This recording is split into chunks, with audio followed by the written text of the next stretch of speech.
السلام علیکم ورحمۃ اللہ۔ 5 سوالات۔ پہلا سوال یہ ہے، کیا بغیر ٹوپی کے نماز ہوگی؟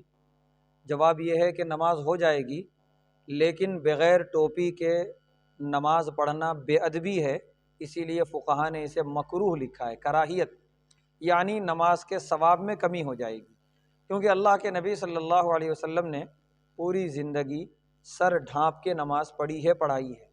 آپ کے سر مبارک پہ عمامہ ہوتا تھا، تو بہتر تو یہ ہے کہ عمامے سے سر ڈھانکیں، وہ نہ ہو سکا تو کم سے کم ٹوپی، تاکہ سر ڈھکا رہے، سر کا ڈھکا رہنا ادب ہے۔ تو کھلے سر نماز پڑھنے سے نماز کراہیت کے ساتھ ہوگی، مکروہ ہوگی، بے ادبی کی وجہ سے۔ دوسرا سوال یہ ہے کہ غیر مسلم کو مرنے کے بعد کیا اسے علم ہو جاتا ہے کہ اسلام صحیح مذہب تھا، ہم غلط تھے؟ جواب یہ ہے کہ بالکل ہو جاتا ہے۔ مرنے سے پہلے جب فرشتے نظر آتے ہیں موت کے، اسی وقت سے اس کی کیفیت بدلنے لگتی ہے اور اسے سمجھ میں آنے لگتا ہے کہ جو میں زندگی گزارا وہ غلط۔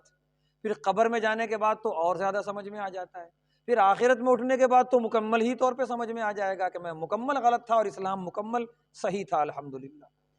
تیسرا سوال یہ ہے کہ حرام موت یعنی خودکشی کرنے والی جو موت ہے، کیا ایسا جو کوئی آدمی مرتا ہے تو اس کی روح بھٹکتی ہے دنیا میں؟ جواب یہ ہے کہ یہ خالص کفریہ عقیدہ ہے، جو غیروں کا عقیدہ ہے، اسلامی عقیدہ نہیں ہے۔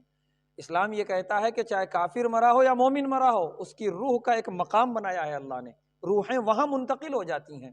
ہاں، حدیث میں یہ ہے، جو آدمی خودکشی کرتا ہے اور خودکشی کے وقت جو تکلیف ہوتی ہے اسے، اللہ قیامت تک اس کو اس تکلیف میں مبتلا رکھتے ہیں۔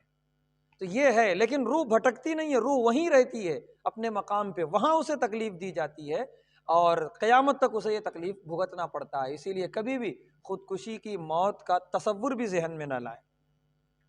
چوتھا سوال یہ ہے کہ بیوی شوہر کی اجازت کے بغیر، شوہر کی مرضی کے بغیر گھر کے باہر گئی ہے محرم کے ساتھ، اور اس میں لکھا ہوا ہے سوال میں خالہ کے ساتھ، بہن کے ساتھ یا کسی اور کے ساتھ۔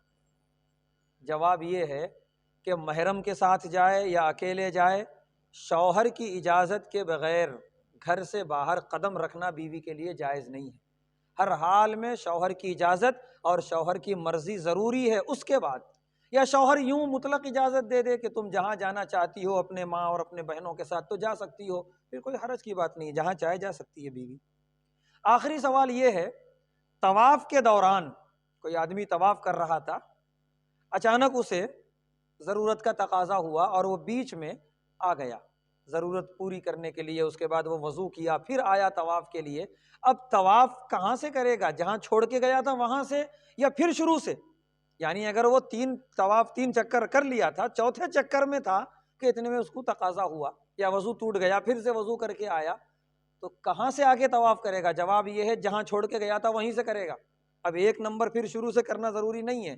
ہاں، اتنا ضرور خیال رکھے کہ چوتھے چکر کو پھر سے حجر اسود کے پاس سے شروع کرے، وہاں سے آغاز کرے۔ چوتھا چکر ہی رہے گا اس کا، لیکن حجر اسود کے پاس سے رہے گا جہاں سے طواف شروع ہوتا ہے۔